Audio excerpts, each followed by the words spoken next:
келесіңдер? Сен не, менің әкемді танымайсың ба не?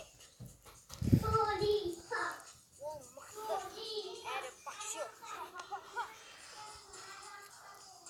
Одан бүкіл Қазақстан қорқады.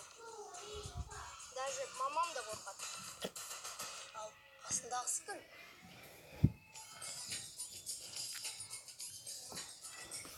Ол менің әкем. Ол да мықты. Оны бүкіл қала таниды.